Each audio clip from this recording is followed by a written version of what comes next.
Thomas G. Henry from the Edge of the Globe. I'm going to be doing a tutorial in Fruity Loops 7, FL Studio 7, as they call it these days, for wave editing using Edison. So, Edison is a wave editor in Fruity Loops, and it's considered an effect, and it's found among the effects anyway.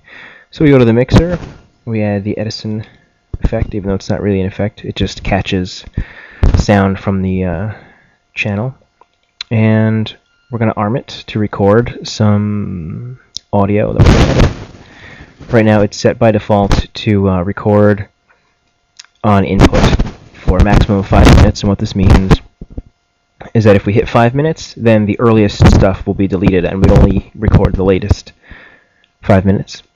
And you can set this. If you set it all the way down, then you'll record indefinitely, and if you have some kind of a problem, you could run out of space and lose what you were working on. So it's good to set some kind of limit there and just keep an eye on it. For our purposes, we'll set it to 1. It doesn't really matter. I'm not going to go that long. But it's not recording even though just press this because it's waiting for input, which there is none yet. It's sitting in our master channel, which is why I have it as an effect. So it's waiting for anything that I send through the master channel. So we'll just drop a simple beat in here for now. And it begins recording with the input of the audio here. And gradually we can, change this up. Fine, simple stuff.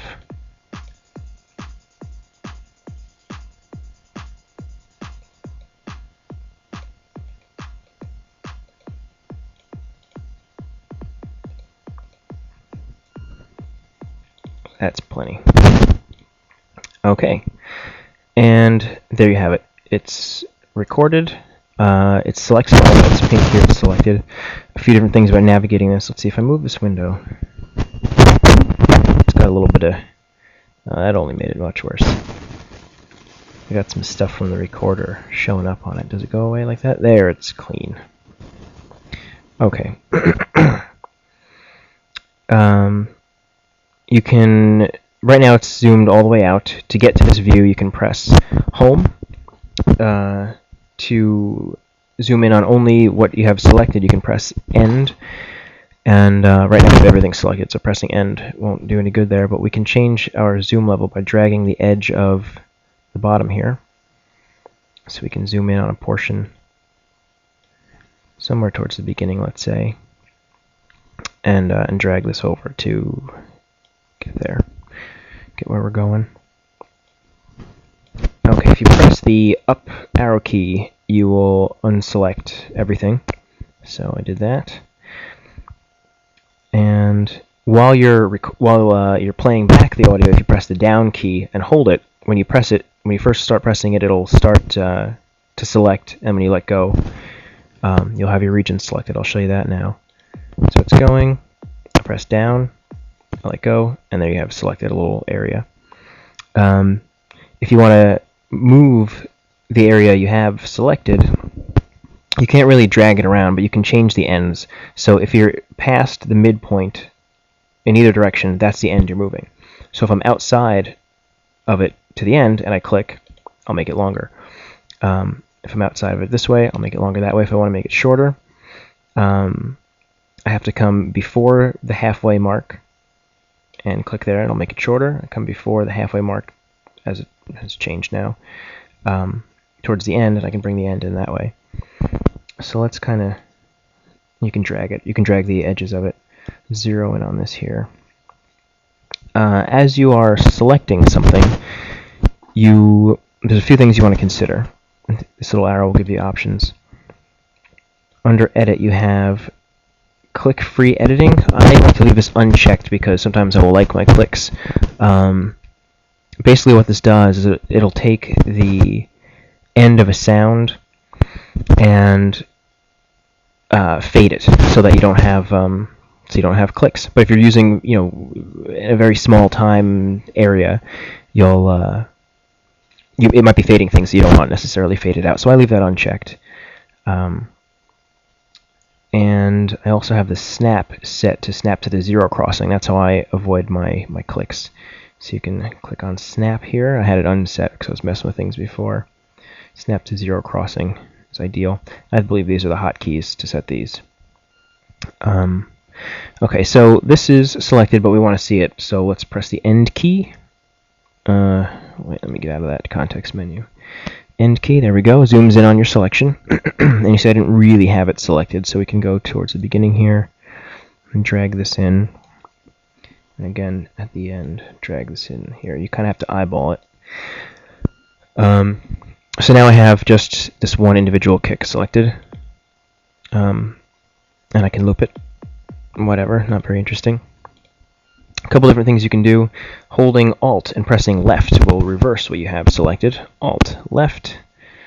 Now it's reversed. Fantastic. Alt, left again. Reverse again. Let's drag this back. Here we go. Let's press the end key. There it is. Okay, so a couple different things you can do with this. Let's say I wanted to make a bass sound out of this kick drum. I just want to select a very small region of this. And now I have it, this is where the snapping comes in. It snaps to the zero crossing, so you can see I can't really drag the edge to these peaks or valleys. It snaps it to where the sound crosses zero. So we'll do, we'll grab a couple of humps here. See what that sounds like. It's a nice bassy sound. I don't know if that comes through all that well on the recording, but you're gonna have to take my word for it and just learn the technique and do it for yourself. So we have that. Now what? You can right-click on it, go to Regions, and set Loop. And what this will do is set loop points, which within the Wave Editor, depending on what you're doing, may or may not have significance. The reason I'm setting them is because I'm going to make this into an instrument, and I want loop points on this portion of the sound that I'm going to use. This icon here is just a place where you can click and drag what you have selected to somewhere else within Fruity Loops. So by clicking and dragging this, I now have, you can see, this little chunk of sound, and I'm going to drop it here as a new instrument. Easy as can be, and you see here the red in my new instrument. Those are my new loop points. Using the loop points here, so that's going to be a continuous bass sound. It's there. I don't know if you're able to hear that or not, but you'll then want to go in and change your envelope for this, because it's just going to loop indefinitely unless you stick it in the piano roll.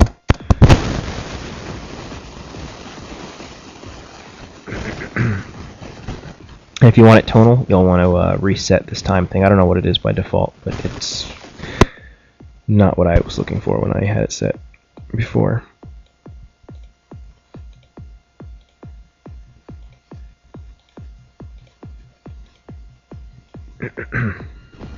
Just get a little bit of this going here. So that is a quick way to create an instrument. You can tweak your brains out on that. Maybe a later tutorial will show more of the tweakiness.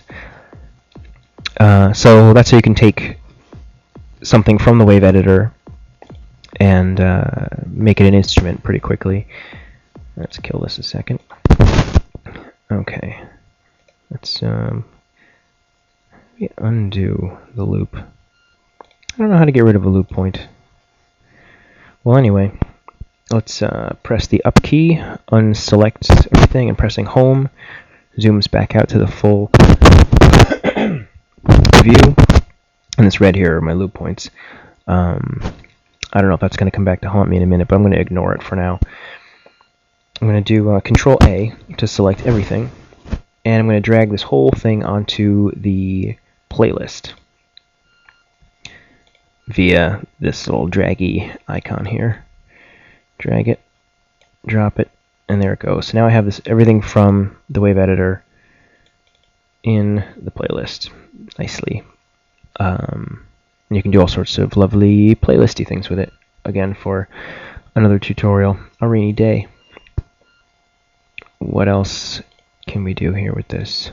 Okay, other meaningful things. I want to get that out of there because it's going to come back to haunt me somehow. Okay.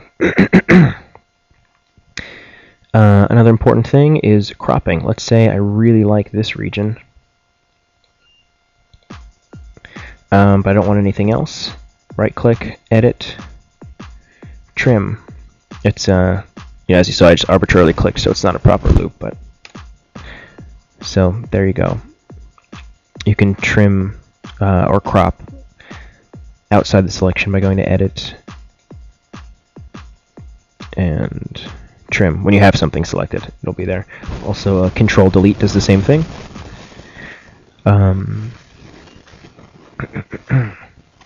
There are a ton of different effects in here. There's even scripts and things that I don't even know about. Here's an interesting one. Oh, fading in. You know, say if you have a sound that you want, you have some click going on that you want to get rid of, you can fade it out. Here, you select it, click the fade out icon, and it'll make that nice and smooth for you. Select a little something at the beginning, and you can fade it in. How I'm applying it here is kind of arbitrary, but I'm just showing you what you can do. There are more things available in this than I will show you now. But that's wave editing in a nutshell. Another important thing, I guess, would be to copy and paste in here, because if you're editing a wave, you want to move things around. So let's select this. You can delete, easy enough, pressing the delete key. You can take this, copy or right click, go to edit, and cut it. And then let's say we want to select another region. Right click, edit, and we have a different whole array of different paste options here.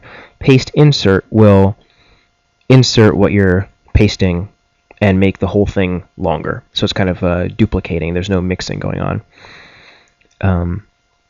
Replace will do exactly that. The time stays the same. Well, I don't know actually, because if you have something longer than what you have, I guess it would default to insert. Yeah, that was my assumption there. Mix paste is the one that's you'll want to consider probably. If you use this, it will take what you had copied, and mix it into the place that you're pasting it. But the overall length, the entire wave file stays the same. You're not inserting it at that time point. You're just laying it down, layering it, basically mixing it. I'm using envelope. I'll have to check that out because I don't know what these last two are. If someone wants to comment that and tell me, I would love to know. But I'm hitting about 13 minutes already, so that is the basic use of the wave editor.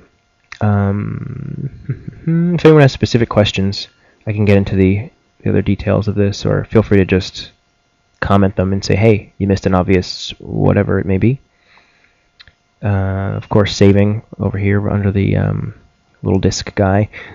Excuse me. Whenever you save anything, it's going to save it as a new thing, unless when you go to save as, you name it the same thing as what you're working with. But it tries to keep things unique so you don't overwrite by accident. It can load samples in, and it keeps a little history of stuff. PM Dawn. I don't know about that one. Yes, I do know about that one. Okay, folks. Thanks.